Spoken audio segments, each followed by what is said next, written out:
નમસ્તે વિદ્યાર્થી મિત્રો. ધોરણ 8 ગણિત પ્રકરણ 1 સમય સંખ્યાઓ. આ ભાગની અંદર આપણે સમય સંખ્યા એટલે શું અને સમય સંખ્યાના ગુણધર્મો વિગતવાર તપાસીશું. તો ચાલો સમય સંખ્યા એટલે શું એ નિહાળીએ અને ત્યારબાદ તેના ગુણધર્મો જોઈએ. ત્વિષા, અંક લખેલા અંક કાર્ડ હું તને આપું છું. તારે આ અંક કાર્ડ જોઈને અલગ અલગ જૂથમાં વિભાજિત કરવાના છે. અહીં જોઈએ આપણે ત્વિષા છે એની પાસે રહેલા અંકને અલગ અલગ જૂથમાં વિભાજિત કરે છે. ત્વિષા અહીં એ ધ્યાન રાખે છે કે અંક છે એ કયા કયા છે. એને ઋણ પૂર્ણાંકવાળા અંકો છે એને અલગ કર્યા છે, ધન પૂર્ણાંકવાળા અંકો છે એને અલગ કર્યા છે અને બીજા અપૂર્ણાંક જેવા લાગતા અંકો છે એને અલગ કર્યા છે. જોઈએ આપણે ત્વિષાએ 3 જૂથ કરેલા છે. એમાં અપૂર્ણાંકવાળી સંખ્યા છે એને ફરીથી આપણે અહીં ગોઠવી છે. હવે તમે જોઈ શકો છો કે પ્રથમ જે હરોળ છે એ ધન પૂર્ણાંકો છે. એમાં શૂન્ય છે, એટલે કે ખાલી જો શૂન્ય કાઢી દેવામાં આવે તો એ પ્રાકૃતિક સંખ્યા થાય છે. શૂન્ય ઉમેરે તો પૂર્ણ સંખ્યા થાય છે. અને બીજી હરોળ છે એ ઋણ પૂર્ણાંકો છે. હવે પૂર્ણ સંખ્યા અને ઋણ પૂર્ણાંકોને ભેગા કરીએ એટલે પૂર્ણાંક સંખ્યા બને છે, જેમાં શૂન્ય, ઋણ પૂર્ણાંક અને ધન પૂર્ણાંકનો સમાવેશ થાય છે. એ આપણે 7મા ધોરણમાં શીખ્યા છીએ. પરંતુ આવી અપૂર્ણાંક સ્વરૂપમાં લખેલી જે રકમો દેખાય છે તમને 8, 11 અંશ ને એ બધી સમય સંખ્યાઓ છે. ચલો સમય સંખ્યાની વિશેષ સમજ આપણે મેળવીએ. સૌથી પહેલાં આપણે પ્રાકૃતિક સંખ્યા એટલે શું એની સમજ મેળવીએ. તો કે ગણતરીની સંખ્યાઓ છે એને આપણે પ્રાકૃતિક સંખ્યાઓ કહેવામાં આવે છે. 1, 2, 3, 4, 5, 6, 7, 8, 9 અને 10. 10થી પણ ઘણી બધી સંખ્યાઓ છે કે જે અનંત સુધી આપણે ઉપયોગમાં લઈ શકીએ છીએ. અહીં માત્ર આપણે પ્રતીકાત્મક 10 સંખ્યા જ લીધી છે. આ 1થી કરીને અનંત સુધીની સંખ્યાઓ છે એને આપણે પ્રાકૃતિક સંખ્યાઓ કહીએ છીએ. પ્રાકૃતિક સંખ્યાઓ જે છે એ ખાસ આપણે પાયાની સંખ્યા પણ છે, જેને આપણે નેચરલ નંબર તરીકે ઓળખીએ છીએ. ચલો આપણે આગળ જઈએ કે પ્રાકૃતિક સંખ્યા છે એમાં જો માત્ર એક શૂન્ય ઉમેરાઈ જાય તો આ બધી જ સંખ્યાઓ છે એ પૂર્ણ સંખ્યાઓ થઈ જાય છે. એટલે કે પૂર્ણ સંખ્યાઓની અંદર શૂન્યથી કરીને ધન સુધીની અનંત સંખ્યાઓ જે છે એનો સમાવેશ થાય છે. તો આ બધી સંખ્યાઓ પૂર્ણ સંખ્યાઓ છે. પૂર્ણ સંખ્યાઓને આપણે હોલ નંબર તરીકે ઓળખીએ છીએ. હવે આ પૂર્ણ સંખ્યાની અંદર આપણે ઋણ પૂર્ણાંક ઉમેરીએ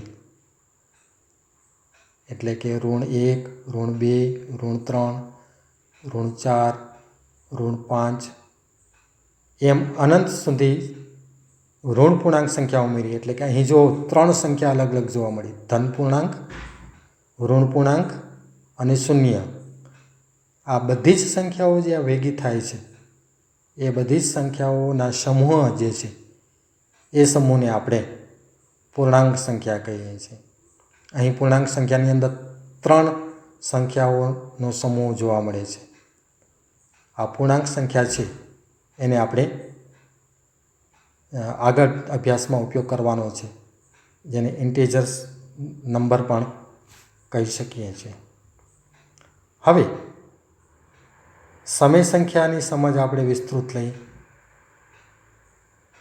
2/3, 0/9, ઋણ 1/9, ઋણ 11/6, 7/13, ઋણ 12/25, આ જે બધી જ જેવી સંખ્યાઓ છે જેને આપણે અગાઉના અભ્યાસમાં અપૂર્ણાંક સ્વરૂપે દર્શાવ્યું હતું, પરંતુ આપણે 8મા ધોરણની અંદર એવી વ્યાખ્યા આપી શકીએ કે જેને આપણે P/Q સ્વરૂપમાં લખી શકાય તેવી તમામ સંખ્યાઓને સમય સંખ્યાઓ કહેવાય છે. હવે એને એક શરત પણ ધ્યાનમાં રાખીએ કે જ્યાં P અને Q છે એની જગ્યાએ આપણે પૂર્ણાંક સંખ્યા લઈ શકશું, પરંતુ Q બરાબર આપણે 0 નહીં લઈ શકીએ. એટલે છેદ છે એ ક્યારેય 0 નહીં આવી શકે, જેને આપણે રેશનલ નંબર તરીકે પણ ઓળખીએ છીએ. હવે ઘણી એવી સંખ્યાઓ છે કે 0, 3, -5, -2 આ બધી સંખ્યાઓ શું સમય સંખ્યા છે? તમને તો ઘણી વખત થતું હશે કે ના, આ તો આપણે પૂર્ણાંક સંખ્યામાં પણ આવે છે. હા, આ બધી જ સંખ્યાઓ છે એ સમય સંખ્યાઓ છે. એનું એક જ કારણ છે કે આ તમામ સંખ્યાને આપણે P/Q સ્વરૂપે લખી શકાય છે. તેથી આ સંખ્યાઓને પણ સમય સંખ્યાઓમાં સમાવેશ કરી શકાય છે. તમને એમ થશે કે P/Q સ્વરૂપમાં કેવી રીતે લખી શકાય? તો જોઈએ, 0ને આપણે 0 નીચે 1 લઈએ તો શું થશે? એ જ સંખ્યા થશે. 2ને 2 નીચે 1 લઈએ તો 2 જ થશે. -2ની નીચે -1 લઈએ તો -2 જ થશે. -5ને નીચે -1 લઈએ તો -5 જ થશે. તો આ બધી સંખ્યા સમય સંખ્યાઓ છે, આપણે એમ કહી શકીએ છીએ. તો સમય સંખ્યાની વિસ્તૃત સમજ આપણે મેળવી. હવે સમય સંખ્યાઓના ગુણધર્મો જોઈએ. પૂર્ણ સંખ્યા, પૂર્ણાંક સંખ્યાનો ગુણધર્મો જોયા છે. હવે સમય સંખ્યાના ગુણધર્મો જોઈએ. પહેલો ગુણધર્મ છે સંવૃત્તાનો ગુણધર્મ. આપણે આ સંવૃત્તાના ગુણધર્મમાં સૌથી પહેલો લઈએ છીએ સરવાળા વિશેષ સંવૃત્તા. 2 પંચમાંશ વત્તા 1 પંચમાંશ કેટલા થાય? સાવ સરળ, કારણ કે છેદ સમાન છે એટલે 2 ને 1 3 થશે, 3 પંચમાંશ થશે. 3 પંચમાંશ છે એ સમય સંખ્યા છે, કારણ કે 2 પંચમાંશ સમય, 1 પંચમાંશ સમય અને જવાબ પણ 3 પંચમાંશ સમય છે. 6 ષષ્ઠમાંશ એ સમય સંખ્યા, 5 સપ્તમાંશ એ સમય સંખ્યા. એનો જવાબ શું આવશે? તો કે 6માંથી 5 જશે તો -1 રહેશે, તો -1 સપ્તમાંશ છે એ પણ સમય સંખ્યા છે. ચલો, વિશેષ સમજ માટે હજી સરવાળાના 2-3 ઉદાહરણો લઈએ. 2 તૃતીયાંશ વત્તા 1 પંચમાંશ, જ્યાં છેદ છે એ સમાન નથી. વિષમછેદી અપૂર્ણાંકો છે અને સરવાળા છે આપણે ધોરણ 7, 6 અને 7ની અંદર આપણે કરી ચૂક્યા છીએ. અહીંયા લસા જે 15 થશે એટલે ચોકડી ગુણાકાર પ્રમાણે 5 દુ 10 અને 3 એકા 3 અને 5 તેરી 15 છેદમાં. હવે 10 વત્તા 3 બરાબર કેટલા થશે? હા, તમે વિચારો છો એ સાચું છે. 10 વત્તા 3 બરાબર 13 અને છેદમાં 15 છે, તો આપણે 13 15 આપણી સંખ્યા મળે છે. હવે 2 તૃતીયાંશ સમય સંખ્યા, 1 પંચમાંશ સમય સંખ્યા અને જવાબ જે આપણે મળ્યો 13 15 એ પણ સમય સંખ્યા છે, કારણ કે P/Qના સ્વરૂપમાં લખેલી છે. તો અહીં સરવાળોનો જવાબ જે છે એ આપણે સમય સંખ્યા મળે છે. બીજો એક સરવાળો જોઈએ. -3 ચતુર્થાંશ વત્તા -1 દૂતીયાંશ. -3 ચતુર્થાંશ અને -1 દૂતીયાંશ બંને સમય સંખ્યા છે. બંનેનો સરવાળો વિષમછેદી છે. લસા 4 થશે. તો પ્રથમ પૂર્ણાંકને તો આપણે ગુણવાની જરૂર નથી, સમછેદી કરવાની જરૂર નથી. બીજા અપૂર્ણાંક જે છે એને આપણે સમછેદી બનાવીએ તો એને 2 વડે ગુણવા પડશે, એટલે 2 ચતુર્થાંશ આવશે. 3 વત્તા -2 એટલે કે -5 આવશે. -5 ચતુર્થાંશ એ પણ સમય સંખ્યા છે. તો આમ સરવાળો ગમે ત્યારે સમય સંખ્યાનો કરવામાં આવે તો એનો પરિણામ છે એ સમય સંખ્યા જ મળે છે. એટલે આપણે એમ કહી શકીએ કે 2 સમય સંખ્યાઓ, એક A અને બીજી B હોય એ માટે હંમેશા A વત્તા B પણ સમય સંખ્યા જ મળે છે. તો આ જે ગુણધર્મ છે એ સમય સંખ્યાને અંતર્ગત આપણે આગળ કામ આવશે. બાદબાકીની વિશેષ સંવૃત્તા. સરવાળા વિશે જોઈએ. હવે બાદબાકી વિશે સંવૃત્ત છે કે નહીં જોઈ લઈએ. એટલે કે બાદબાકી કરીશું. 1 દૂતીયાંશ ઓછા 1 પંચમાંશ. અહીંયા વિષમછેદી છે તો ચોકડી ગુણાકાર કરીએ તો 5 એકા 5 અને 2 એકા 2 એટલે 5 ઓછા 2 અને નીચે 5 દુ 10. 5માંથી 2 જશે તો વિચારો. હા, તમે વિચારો છો એ સાચું છે કે 5માંથી 2 જશે તો 3 રહેશે. એટલે કે 3 દશાંશ છે એ અહીં આપણે પરિણામ મળે છે. તો વિચારો, બંને પૂર્ણાંકો 1/2 અને 1/5 એ સમય સંખ્યા હતા. એનો જવાબ પણ 3 દશાંશ છે એ સમય સંખ્યા છે. એક બીજું ઉદાહરણ જોઈએ. ઋણ 3/5 ઓછા ઋણ 1/3. ચોકડી ગુણાકાર સરળ રીત છે, એ રીતે કરીએ તો 3 × 9 એટલે કે ઋણ 9 આવશે અને 5 × 5 એટલે કે ઋણ 5. આ બંનેની બાદબાકી કરીએ આપણે, એટલે કે ઋણ 9 ઓછા ઋણ 5 અને 5 × 15. તો 15 જે આવ્યા એ છેદમાં મૂકીશું. હવે ઋણ પૂર્ણાંક બાદ કરવી એટલે કે એની વિરોધી સંખ્યા ઉમેરવી, એટલે ઋણ 9માં 5 ઉમેરીશું એટલે ઋણ 4 આવશે. ઋણ 4/15 છે એ પણ સમય સંખ્યા જ છે. તો બે ઉદાહરણો પરથી આપણે ખબર પડી જાય છે કે બાદબાકીની ક્રિયા માટે સમય સંખ્યાઓ સંવૃત છે. એટલે કે કોઈ પણ બે સમય સંખ્યા લઈએ તો એની બાદબાકી હંમેશા સમય સંખ્યા જ મળે છે. તો બે સમય સંખ્યા એ અને બી માટે એ ઓછા બી પણ સમય સંખ્યા મળે છે.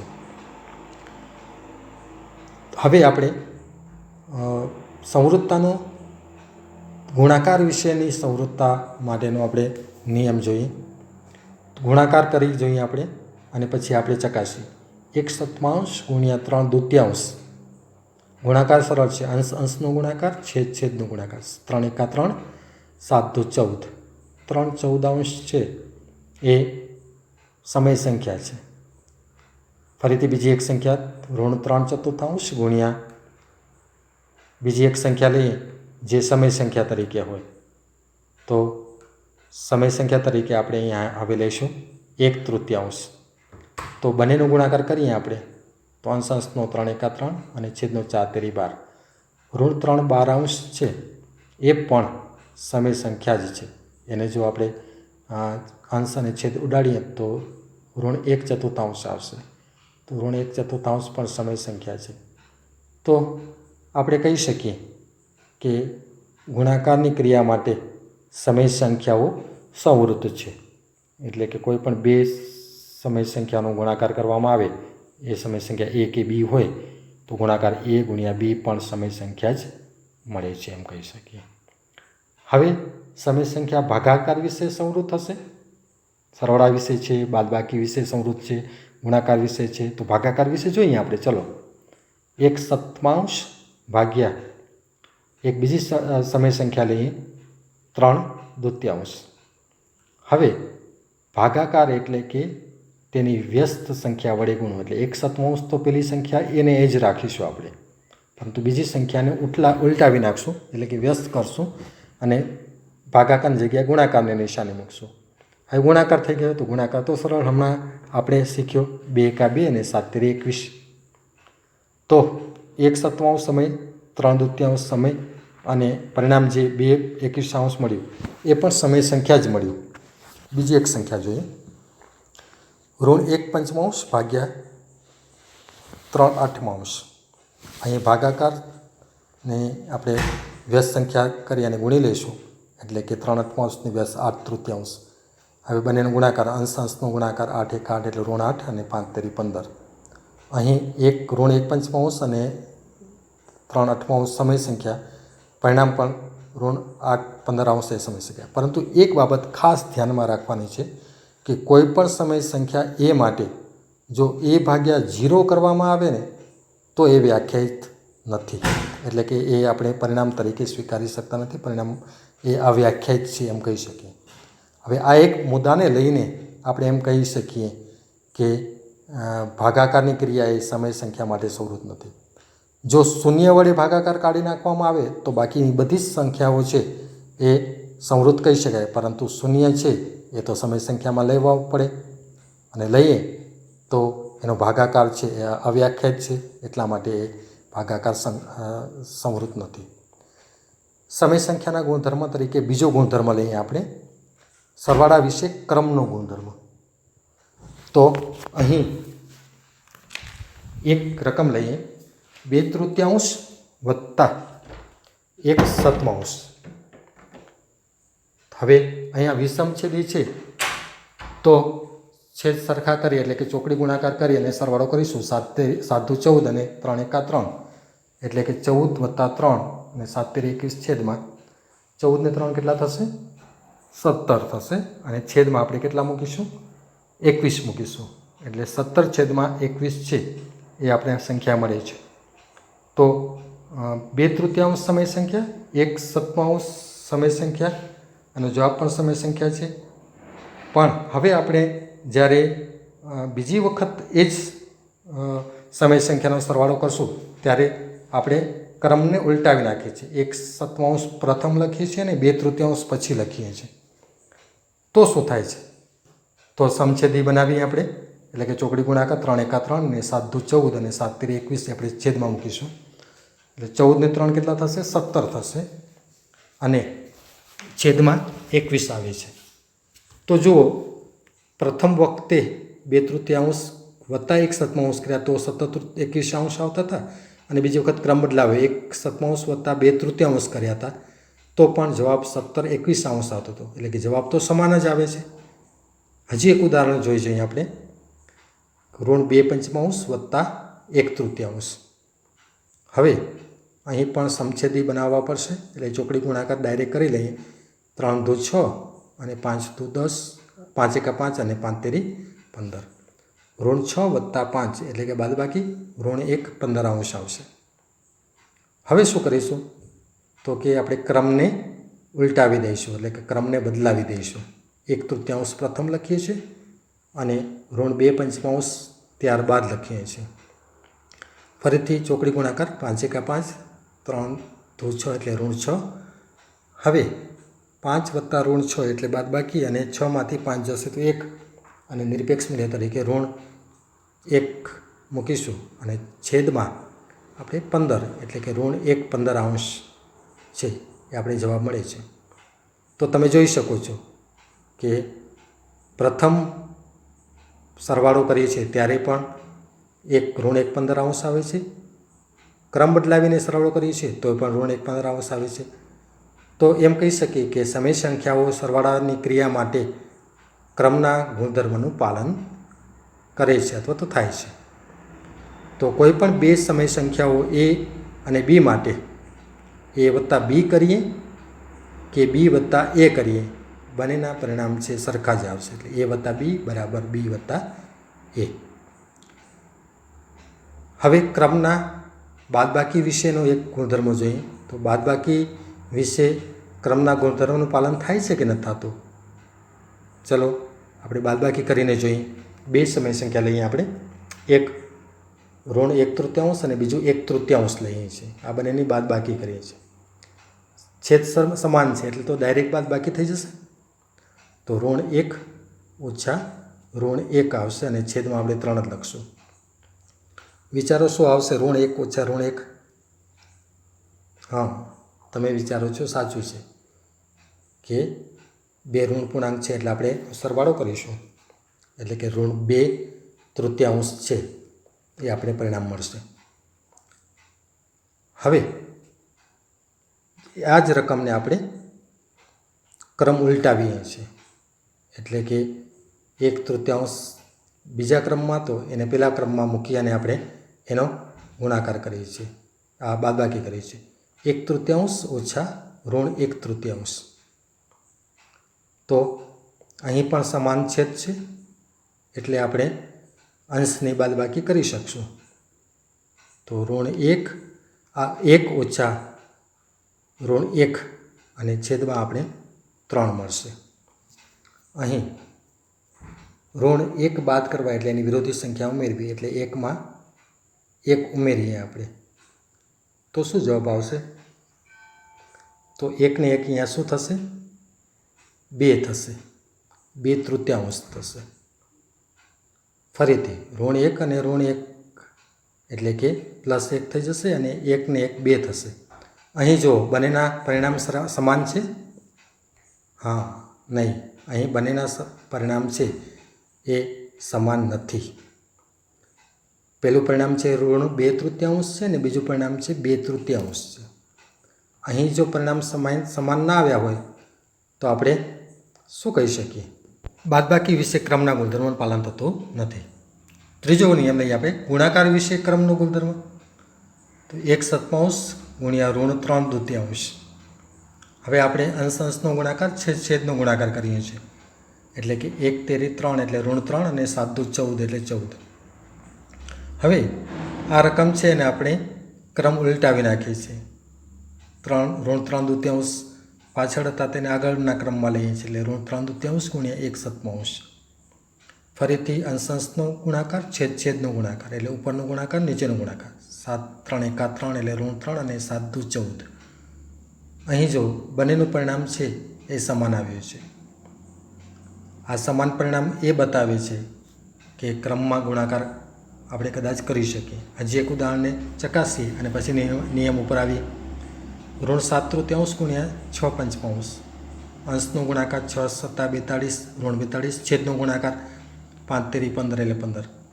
ક્રમ બદલાવીએ છીએ. 6/5 પ્રથમ લખીએ છીએ અને ઋણ 7/3 પછી લખીએ છીએ.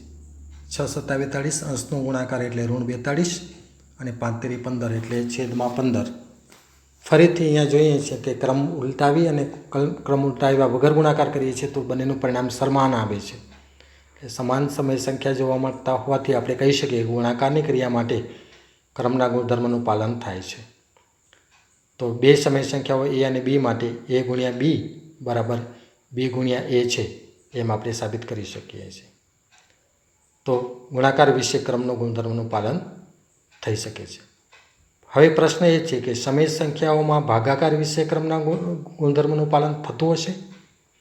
ચલો ઉદાહરણ સાથે જોઈએ. 5/11 ભાગ્યા ઋણ 1/2. ભાગાકાર કરવો એટલે એની વ્યસ્ત સંખ્યા વડે એનો ગુણાકાર, એટલે કે ઋણ 1/2 વ્યસ્ત થશે 2/1. હવે અંશનો ગુણાકાર 5 દુ 10 અને છેદનો ગુણાકાર 11, 1 11 એટલે ઋણ 11. ચલો હવે આપણે સમય સંખ્યાને એનો ક્રમ ઉલટાવીએ છીએ, એટલે કે ઋણ 1/2 પ્રથમ અને ભાગાકાર તરીકે 5/11 પછી લઈએ છીએ. ફરીથી ભાગાકાર કરવો એટલે એની વ્યસ્ત સંખ્યા વડે ગુણાકાર, એટલે 5/11 જ વ્યસ્ત લેવાશે, એ ધ્યાન રાખશો. 11/5 થશે. 11 1 11 એટલે કે ઋણ 11 આવશે અંશમાં અને છેદમાં આવશે 5 દુ 10. પરિણામ જુઓ તો બંનેનું. પ્રથમ હતું 10/ઋણ 11 અને બીજાનામાં હતું ઋણ 11/10. પરિણામ સમાન છે એમ તો આપણે કહી શકતા નથી, તો સમાન નથી પરિણામ અહીંયા. તો આપણે એમ કહી શકીએ કે સમય સંખ્યામાં ભાગાકારની ક્રિયા માટે ક્રમના ગુણધર્મનું પાલન થતું નથી.